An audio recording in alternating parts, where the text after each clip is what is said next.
When Simon and Kirby's hand arose, a patriotic man, fighting American, yes it's true, a post-cap vision, red, white, and blue. He bore their spirit fierce and bright, waging war on wrong and might. With Speed Boy ever at his side, he faced evil threats, all in stride. Here we go, ladies and gentlemen. Welcome to the Unspoken Issues podcast. 90s comics do not stop right here on the Unspoken Issues podcast. We're talking a winner of a poll tonight. That's right. And we're celebrating the 4th of July. I think this was Chris Armstrong. Chris Armstrong's down there. Evan Bevins is over there as well. Evan, are you feeling patriotic? Are you feeling mighty American tonight? I am pledging allegiance to 90s comics. I love it. Chris, this was your idea, correct? It was. You know, we're recording this a few weeks early, so hopefully we're not in the middle of World War III by the time this is your podcatcher of choice. But yeah, I knew we had Independence Day coming up, and I wanted to focus on some patriotic heroes. Obviously, Captain America is the easy one, so I went a little outside the box. There weren't a lot of patriotic heroes getting their own titles in the 90s. I know one that Evan's a fan of, American Dream, showed up in the MC2. Is that MC2, what it was yes. Books. But getting their own titles, we had Legend of the Shield that Impact Comics put out, which was like DC and Archie. I think it was Archie. Yeah. Yeah, this is off of the Archie line. They had a whole slew of Impact books. I can remember picking Legend of the Shield up off of the rack because I was like, oh, it's a number one. And then I never collected another Legend of the Shield.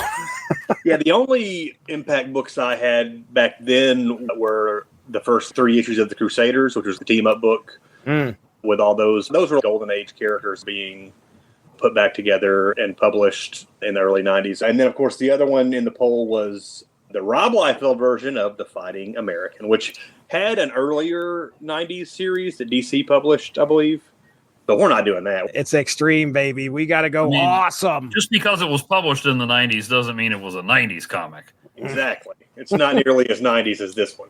Mm-hmm. I don't have the poll results. I do.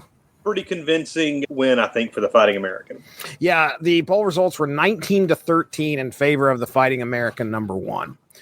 Your poll was Independence Day is fast approaching. We are looking at patriotic heroes for an upcoming episode.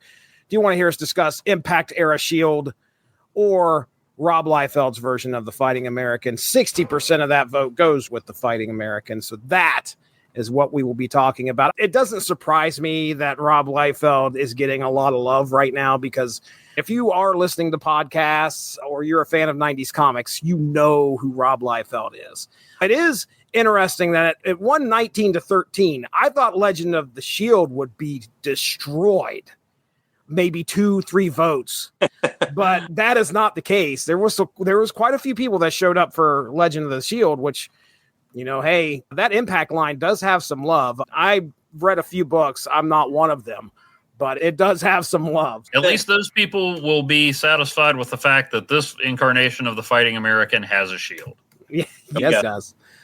Yes. So those Impact books, I really liked that Crusaders, that first 3-issue arc of that book. I never read anything past that. I know Mark Waid and Brian Augustine wrote the Crusaders, and I think Waid did some of the other books.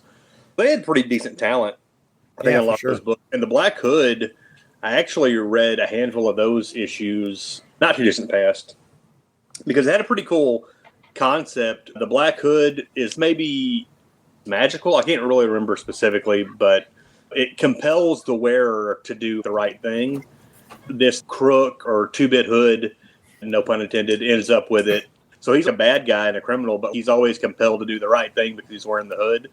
So that was kind of an interesting book in that line. You said you had a little bit of history on this regarding Liefeld and The Fighting American, how he came to this, right? And, you know, disclaimer, a lot of this history that I'm going to run through here comes directly from Rob Liefeld and his podcast. People are going to take that with a grain of salt. A lot of people hate Rob Liefeld, obviously, and they're going to think anything he says is phony. But he does a pretty good job on his podcast of bringing the receipts. The receipts, right.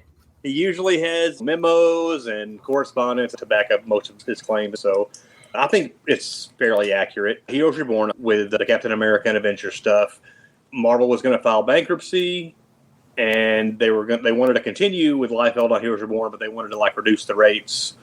And he was like, "No thanks. I've done my Captain America story, so we'll just end it here, and you can take it." And I think they even said, if you don't agree to these terms, Jim Lee's already said he'll take over your stuff for those rates. And he said, "Okay, Jim can have it." And so he left. He really had that itch to do a patriotic hero because he enjoyed doing Captain America so much. So he came up with his own character, Agent America. Rest in peace, Agent America. Oh, wow. Do you guys know anything about this? I've heard him mention it, but I don't know the story. I remember reading about it when it happened, but that's about all. Yeah, so he put out a preview book, Agent America, his own patriotic hero that looked quite a bit like Captain America. I was really excited about it because I remember reading an article in Wizard about it.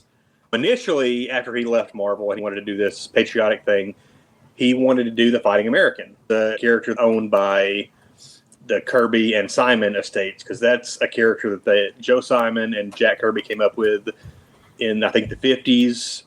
They also created Captain America, right? They did indeed. They are the Captain America creators. I was like, man, I'm going to sound really stupid if I say they created Captain America. 98% sure. I believe that them doing the Fighting American back then was in response to them not being happy with the Marvel and what they were. I guess it would have been timely at that time. I don't think Marvel had come around yet. So anyway, they did the Fighting American back then, and it was a short run. I think there were like 8 issues. But Rob Liefeld had read those issues in like a hardback, and he liked the character and stuff. So he was like, "Hey, I want to revive the Fighting American." He went to Joe Simon, who controlled the rights, and basically Simon's terms were too expensive. He didn't want to pay what Simon wanted for the licensing, so he said, "I'll make my own patriotic character." That's where Agent America came from. And then it was actually Joe Simon who threatened to sue him over that. Because he basically said, "Oh, so you rebuffed my offer to do Fighting American, and now you're going to do this that's like a ripoff of my ripoff of Captain America." Yeah, right. So him objecting to that led to them renegotiating the terms. And so they settled for, I think Simon came down some on his price, and then Liefeld and Simon agreed to do the licensing for Fighting American with Awesome Entertainment, which was where Liefeld's catalog had kind of landed at that point. And then when the Fighting American previews started coming out, Marvel threatened to sue Liefeld, basically saying, "You're taking all of your ideas for the Captain America run that you were doing with us, and now you're using them on this other character." They actually did sue. They tried to get an injunction, and they had to go to court over it and all this stuff. Eventually, it did get published with the Fighting American #1. Evan, I don't know if you also had a chance to read the letter or not, but I did not. One of the things he talks about in there is about how it was rage that fueled him to do this as well. And he said specifically Todd McFarlane's rage, because I guess when they left to do Image, Liefeld will see how mad McFarlane was, and he couldn't understand it.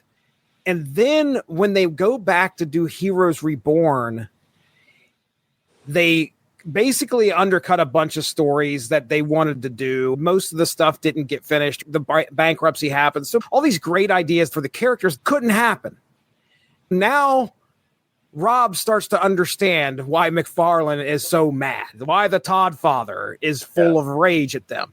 And he's like, "Okay, I'll do my own thing." And that's where he, of course, does this own thing. You could also put in quotes, because we're all, you can see we're going Captain America, Fighting American in the 90s.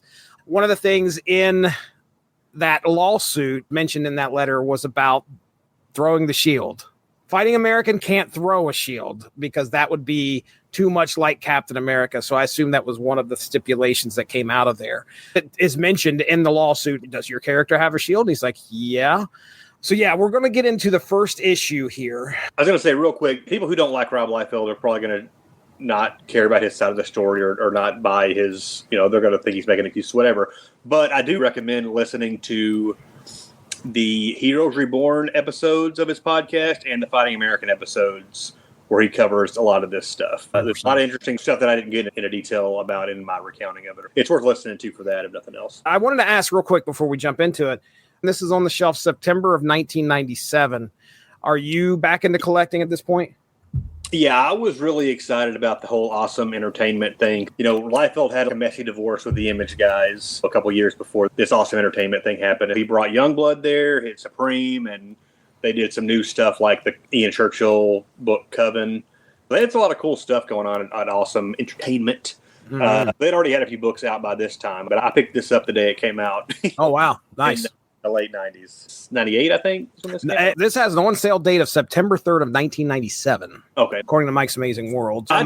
The comics for probably a little over a year at this point. So. Okay. I know you have a little blank spot when it comes to collecting there. Evan Bevins, I know you are collecting at this point, I believe. Yeah. But I don't know you much of an Image guy, so I doubt this was on your radar. I had heard about it. I think I had read about the saga in Wizard. I knew about it, and I thought the idea of him taking another existing character to tell the Captain America stories he didn't get to tell interesting, but no, I did not actually pick that up. Yeah. You remember, it's interesting, you were talking about his divorce with Image. In 1998, I went to the Chicago Comic Con where the Wizard Fan Awards turned into a roast of Todd McFarlane, and Rob Liefeld was one of the speakers. Oh, man. Was he doing an impression? No. He actually told the story of how McFarlane attempted to disprove the existence of God and the devil by turning a light on and off. I've heard him tell that story on the podcast. Yeah. Kind of lost some of the luster of Todd McFarlane for me at that point. Yeah. Well, I mean, the art's still crazy, but yeah, there's no doubt. At this point, I'm still collecting Image books. Awesome books would have been on the shelf as well. I think I'm mired in the Wildstorm universe during this period, picking up Savage Dragon, Stormwatch, Wildcats, and my Marvel X books. This is about a year after I graduated. I'm in college at this point. This is one of those situations where I would go home every 2 or 3 weeks and have a stack my LCS has been holding for me. But yeah, Fighting American, I remember seeing it. I fell into I don't know if you would call it a trap, but I fell into okay, hey, this looks exactly like this. Don't need to pick this up. Liefeld's doing his thing again. Wait a second. Wasn't he just doing something at Marvel? Look just like this? Wait. That's kind of where I was. Yeah, I get that perspective for sure. People want to point out like Agent America, Fighting American, or whatever. This is just a Captain America ripoff. Comics are pretty lousy with, as Rob Liefeld calls them, Echoes. The Squadron Supreme is the Justice League. There are some Marvel. I know Jeff Loeb had a version of the Ultimates in his Batman Superman run. Yes. So there's a lot of the Maximums. Yeah, there you go. Yeah. So that's something that is pretty common. Yeah, and I know I've mentioned this on this podcast before. Back in the 90s, I was a visual dude. So I wasn't really understanding the stories that could be told with echoes, because good stories can be told with echoes of other characters. Which it's not like Liefeld was trying to pass this off as a completely original idea and subject that no one had ever broached before. Exactly. All right, let's get into our summary and pick out some of our notes and talking points. Here we go. Echo is probably my favorite song by Tom Petty and the Heartbreakers. Echo was my favorite character from Lost. Heck yeah. Echo was the worst Marvel TV show. Yes, it was. Actually, I liked Echo. Maybe the worst because I kind of like them all. But I can tell you, it's not the worst for Kingpin. The worst for Kingpin was Hawkeye. Because as far as Kingpin goes, he doesn't have a show of his own, but all the shows that he showed up in, poor Hawkeye really did him wrong. Anyway, that was like 3 years ago? Let's go back a little further. Let's go back to the 1950s, because this story begins in 1954, where a patriotic broadcast from Radio Free Europe echoes across the Iron Curtain while mysterious objects fall from the sky. In the forests of Soviet Russia, father and son witness one of these fiery crashes. Investigating the impact, they find a strange wreckage and a monstrous green-skinned being. The boy calls for help, but his distress signal is intercepted by Colonel Kasanov, the ruthless Soviet enforcer known as the Iron Cross. Isn't it ironic? Under the guise of safety, Kasanov has the villagers rounded up only to have them executed in a staged Red Cross vehicle while propaganda blares hollow promises of freedom. In Soviet Russia, Red Cross execute you. Fast forward to July 4th, 1997. Coordinated explosions devastate London, Moscow, and Paris. At the Pentagon, General Cole is briefed. Laser fire has been detected, and a sinister entity calling itself the Red Menace claims responsibility.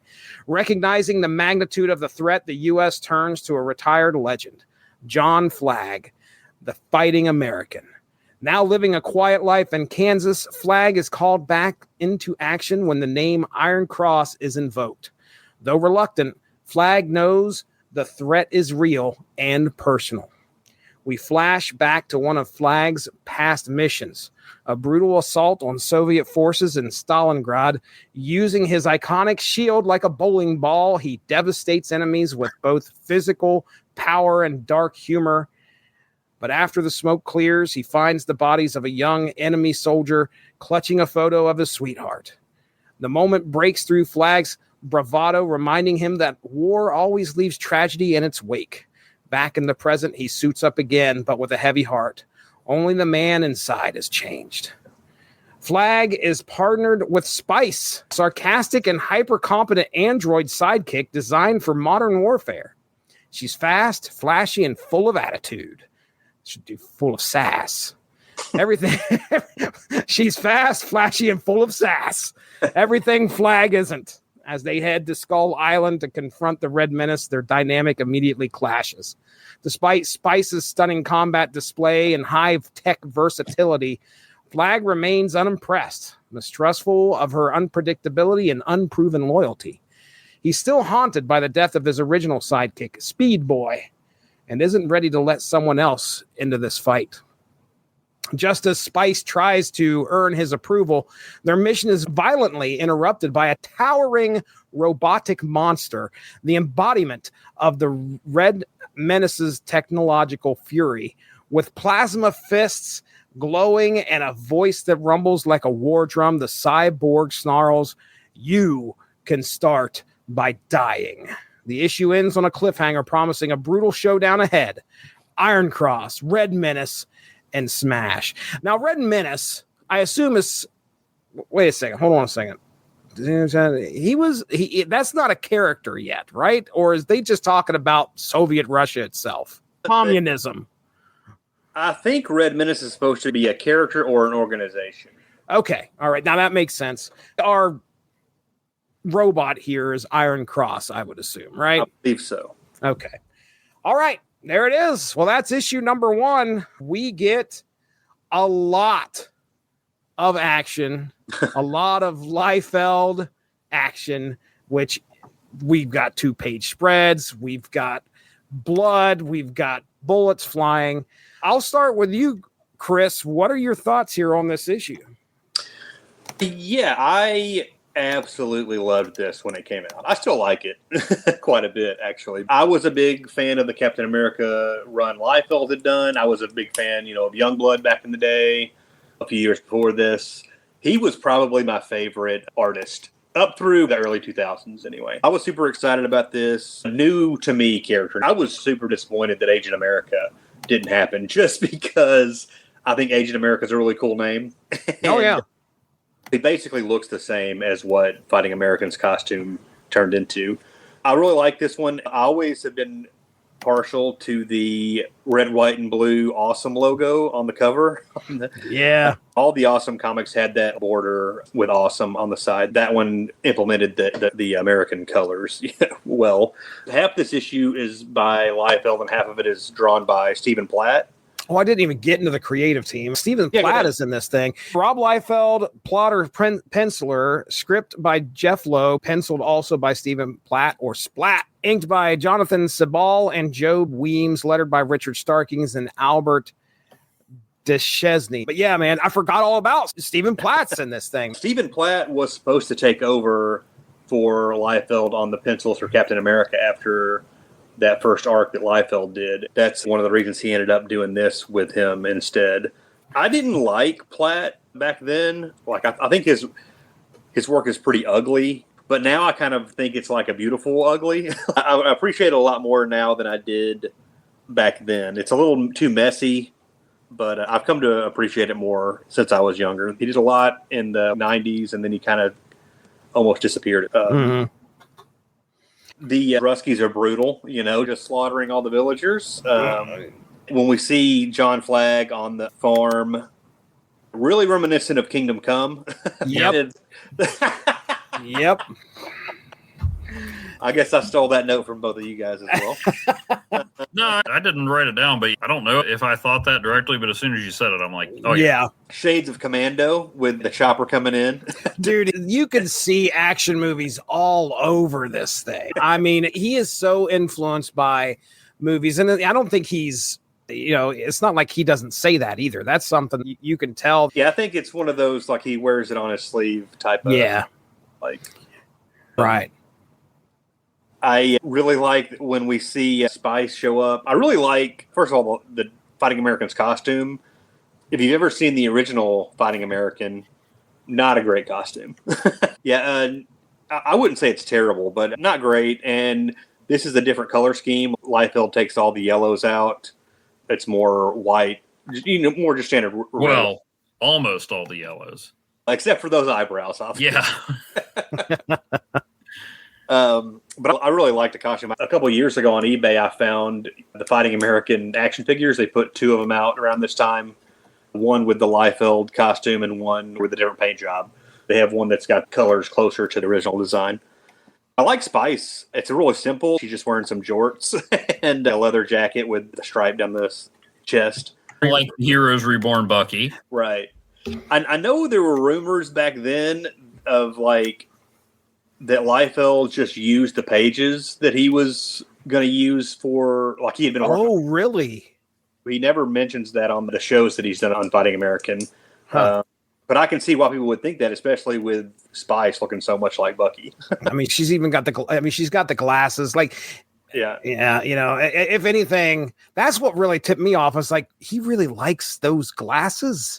Like those types of goggles. Just to kind of throw people back to what was going on in the 90s when Heroes Reborn, Liefeld took over some of the comics that I wasn't interested in. He took over Avengers and Captain America. And if I remember correctly, I think they were struggling when he took over.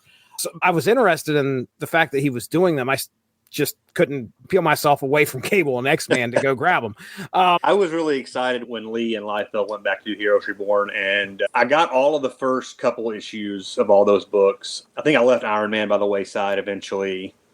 And once Liefeld left, I stopped collecting the Captain American Avengers books, and I think same thing with Fantastic Four. Once Lee's stopped penciling it, I stopped. Right. Okay. I was on board when the Heroes Reborn happened. Okay. I didn't know how close this felt. Obviously, the Bucky in the Heroes Reborn universe was not an android, I assume. She was not. Okay. I wasn't reading it, but I read several things with her, in the 2000s. I think Sean McKeever was writing it.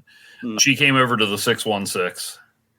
So I always tend, I appreciate and admire what the artists do, but I always tend to follow the writers more than the artists. So when Sean McKeever had something come out, I read it, even if it was about a kid in Wisconsin finding a sentinel on his farm. I remember that. Oh, it was good. Speaking of Spice, it's all about the Pentiums, baby. Pentium processor-driven web construction. Oh man, I love those references to dated technology. That's fantastic. Good stuff. The attack on Skull Island, very reminiscent also of the first issue of Captain America, where there were a lot of images of him just leaping into Nazi hordes. Yeah. And this is very similar to that, but I still love it. It looks great. And I like a lot of the stuff with Spice and the big mitts she's got, and she's got go-go gadget.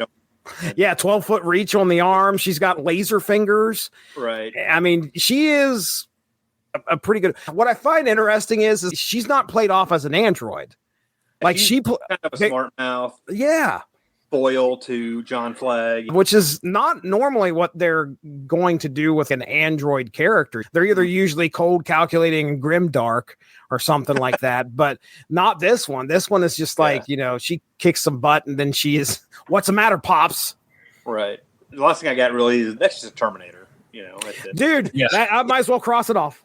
Let's go ahead and cross that one off too, because that was the first thing I was like, Iron Cross is it's a Terminator. Again, Terminator influences so much.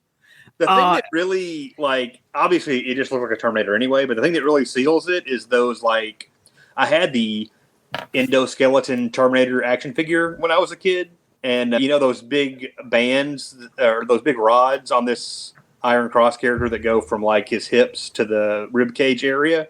Yeah. On the action figure, those were rubber bandy type material. Oh, interesting. And so I'll never forget that because of that. Wow. Because of that action figure. What is the thing floating above his right hand? I cannot tell. A brain or possibly hamburger patties? Is that going to be the Red Menace? No. It may be. I've got the second issue here, and I'm thumbing through it, and I don't see that thing. All right, then. I don't have an answer. I'm glad you guys see it, too. Yeah. It's there. All right, Evan, what do you got, man? Well, I was always intrigued by the concept of the Revenge Captain America comic. I was wondering if you guys knew why it was dedicated to Mark Waid and Ron Garney. I know that they were doing a pretty acclaimed run of Captain America before Heroes Reborn, and some people were miffed that they got pulled off of it, but Liefeld was the one that replaced them, right? I think that is probably just kind of a professional courtesy thing because people liked that book when Waid and Garney were doing it, and it got cut short because Marvel brought him in. It's not like Liefeld kicked him off of it or anything. Yeah. So,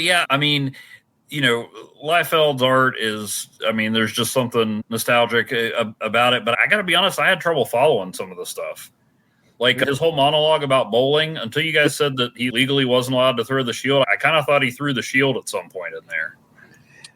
All the blood get on the shield. I thought that was how they were distinguishing him, that he his shield was sharp or something. I like the style. I like, the over the top nature of it, but there's some places where it's a little hard to figure out what's going on. Gotta be honest. I hear you. Fair. I do like S.P.I.C.E. I think there's some interesting setup here, and I don't know how much credit goes to Jeff Loeb, who's one of my favorite writers. I do like the idea as someone who's working with multiple 20-somethings now, the grumpy old man and the, the young whippersnapper. So I do like S.P.I.C.E. there. I noticed he made a reference to Supreme and Glory. Now, I don't know much about Supreme, but he was kind of like Image Superman, for lack of a better term, right? Yeah. Right. So if people are wiping cities off the map, I understand Fighting Americans got a history with the Iron Cross, but wouldn't you call that guy? He might be busy doing something else now. Come on. I know. I'm like the people who say, why didn't Captain America try to save the president in Iron Man 3? Because it was an Iron Man movie. I'm sorry. But they went out of their way to mention Supreme. Anyway, I was distracted by the eyebrows. But then there was some dialogue talking about that he had promised somebody, I assume Speed Boy, that he would not on the costume again. So I was kind of curious about that.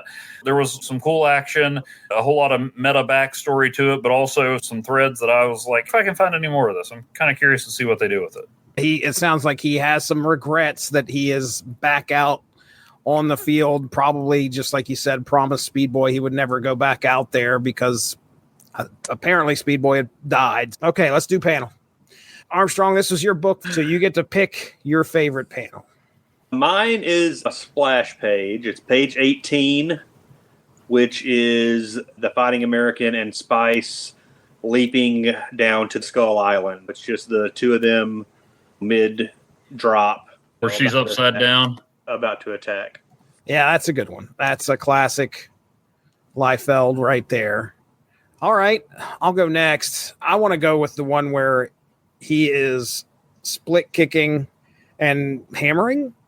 I guess it's a 2-pager, but there's a few other panels on the right-hand side. This is the Fighting American fights again. Fighting American, the letters here are getting the logo. Point. Yeah, just like the logo. He's hitting somebody with his shield and kicking some dude in the face. So I really liked that one. Evan, you got one, buddy? Well, I had 3, and you guys took 2 of them. I always do that just in case. But actually, my first one was Chris's, and I had just moved off of that one, and I was about to pick the 2-page one. But really, I think even before you did that, I settled on my favorite actually is the one at the end of the flashback where he's dropping the picture of the Russian soldier and his sweetheart, where first he was like, I'm going to kill everybody with the way I'm doing my shield and everything. And then it's like, oh yeah, this sucks. They're people too, which could easily have been lost in the glorious action and whatnot. But I thought that was a cool, quiet moment that the writing and the art worked well together. Is that splat work right there? Would you say that's Stephen Platt right there? Yeah. He did all the flashback stuff. Gotcha. All right. Yeah. I like that one. It was kind of a zig from the rest of the action and stuff. Because I admit, even though Jeff Loeb wrote it, I'm like, yeah, this is just going to be a Captain America bashing heads without much else. But there was more to it. Chris, what do you got here? What happens? We finished the issue. What further adventures await the Fighting American? Well, first, we didn't mention SPICE is an acronym. Super Prototype Intelligent Cyborg Entity. Okay. All right. Probably should have been Sassy Prototype Intelligent Cyborg Entity. Wouldn't you agree, Jesse? I would agree 100%. It reminds me of my favorite line from the Agents of S.H.I.E.L.D. pilot where Coulson says, and I don't even remember what S.H.I.E.L.D. stood for at that point, but he's like, this is our name. What does that tell you? And somebody goes that somebody really wanted our acronym to be S.H.I.E.L.D. Yeah. So there were only 2 issues of this initial series, but it was followed up quickly with a second miniseries called Fighting American Rules of the Game that Loeb wrote with Ed McGuinness, which was the first thing he did for the Awesome Entertainment. Probably the only thing he did because it folded not too long after that. But those 3 issues are really good. They're really fun. It's a little more lighthearted than this series, this 2-issue series. And then there was one called Fighting American Dogs of War, and that was Stephen Platt back on the art. And I think, that was Jim Starlin was writing that one. Oh, okay. It was supposed to be a 4-issue miniseries, and the 4th issue never came out. So ended on a cliffhanger. Now, the interesting thing about that, and now this is spoilers, in case you guys want to read Rules of the Game. I'm fine. I don't know that I'm going to happen upon it. Sure. So it concerns a mystery villain who has a link to Fighting American's past. And I think by the 3rd issue, it's revealed that it is Speed Boy, who he thought was dead, and comes back in a very Winter Soldier-esque plotline. Really? And Phil made sure on the podcast to mention the correlation there between that storyline and the Winter Soldier. I don't know that Ed Brubaker ever read the Fighting American Rules of the Game. I was going to say, this happens before that, right? Yeah. Wow. Brubaker reads Fighting American Rules of the Game and is like, I'm going to turn this into a 3-year epic arc that will alter the course of Marvel history forever. Right. But that Rules of the Game book was kind of cool. The cream of the crop is probably even more so than the first 2-issue series. That Ed McGuinness penciled 3-issue arc Rules of the Game is fun. They bring some of the old Fighting American villains back for that one. I think Invisible Ivan is one of them, and Hotsky Trotsky maybe, or is like a duo of characters. The original Fighting American issues started out as more of a straight Captain America ripoff, and then because he was fighting communists, in the 50s, Kirby and Simon started to feel like it was a McCarthy era, and they saw him going too far with the Red Menace, the Red Scare stuff, and so they kind of transformed into more of almost like a parody type comic. I haven't read those, how Liefeld described it. Some of those villains are kind of goofball, but that works really well with Ed McGuinness on the art. Nice. Well, that right there, unless there's anything else, is our discussion on Fighting American #1. Happy Independence Day, everybody. We wish you the best 4th of July. Let's go ahead. We'll get into plugs here. So, Evan Bevins, I'll let you go first, man. What do you got going on over there at *51? Well, let's see. I don't have any big project I'm working my way through, but still doing the occasional Dollar Tree Cinema. Hopefully got back on some Free Comic Fridays. A tribute to the late, great Peter David not too long ago, and a new Missing Links installment of comics that are part of a storyline I collected ages ago and just recently completed. Just looking for some different fun stuff to go through. You can find all that at *51.blogspot.com. All right, awesome. Chris Armstrong, tell them about what you're doing over there at Small Screeners and Because Movies. I've got a couple of movie podcasts I do with my buddy AJ, Small Screeners, where we look at direct-to-video and made-for-TV movies, and another one called Because Movies, where we have kind of more freedom to just kind of do whatever we want, movie-wise, cover whatever we want. Both have been on hiatus all year, and maybe there'll be new episodes by the time this comes out. It's been a struggle to get our schedules in line lately, but there's a pretty big catalog of episodes on those feeds that you can find on your podcatcher of choice. Ladies and gentlemen, you're listening to the Source Material Comics feed. You can check out the library of the Unspoken Issues podcast, all about 90s comics. We are closing in on 150 episodes for Unspoken Issues. Check out the YouTube, the Source Material Comics podcast YouTube. You can find a playlist there that has all of our episodes from 0 up till now. And then the Source Material Comics podcast, you can check that out. It's just comics of any era. And recently, myself and Mark Radlich got together. We are jumping into a few books on the Joker. We talked Joker Killer Smile recently. So if you get a chance, feel free to check that out. And then, of course, Evan Bevins and myself get together once a month to talk about Marvel Snap, that fun mobile game where you can get in and play a game in under 5 minutes and have a blast. All right. We are getting out of here. That is Evan Bevins. Over there is Chris Armstrong. I am Jesse Starcher. Thank you so much for joining us. Chris Armstrong, how would you send him out on this one? Speed boy! Thanks for joining us. Unspoken Issues is part of the UnspokenDecade.com, the home for 90s comics, blogs, and podcasts. Unspoken Issues also has a Facebook group you can join if you are interested. Just search the Unspoken Issues podcast and request to join. All of this would not be possible without W2Mnet.com, so make sure to seek them out for more podcasts. If you enjoyed what you heard today, please feel free to share, and we look forward to entertaining you again soon.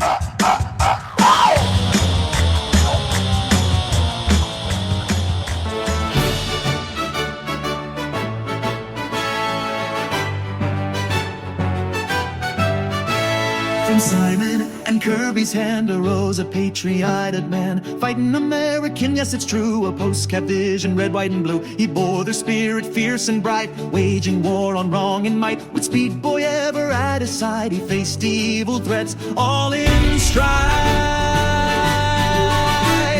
Then came the 90s, bold and brash. Rob saw the past in a modern flash. A Marvel hardcover caught his eye and stirred a dream that wouldn't die. He'd walk with Cap in days gone by, now saw the star-spangled light. Old contracts worn, intentions clear. He chased a hero unmoved by fear. Agent America born in haste when Simon's price seemed out of place. But Joe, sharp as ever, still sent cease and desist with iron will. You're poking the bear, he rode in red license, fighting American instead. A door he opened, no grudge to tend, just firm resolve and means to end. Fighting American down, not gone through courtroom war, he battled on. Simon and Kirby's banner high, he soared again across the sky. Stars ablaze, the stripes held tight, he stood for truth, he stood for right.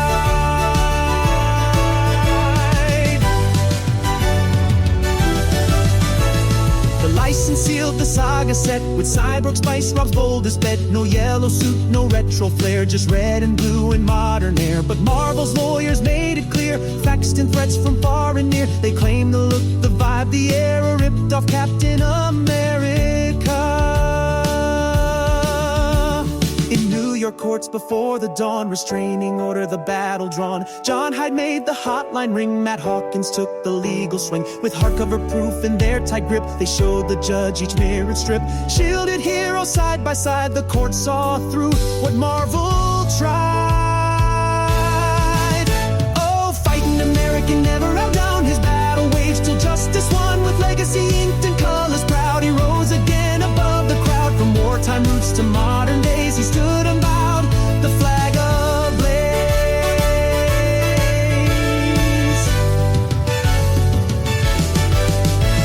The shield could stay but not be thrown, a single tweak and seeds were sown. Missiles, blades, a daring shift, and compromise they found a gift. The press spun tales of copycat strife, but Rob held firm to breathing life. Awesome Comics will seize the day. Fighting American has found his way. So Fighting American rose once more through thunderous trials and legal lore. A tale of rights, resolve, and grace, of heroes born to find their place. Simon and Kirby's dream burns bright in every panel. Punch and fight, down but never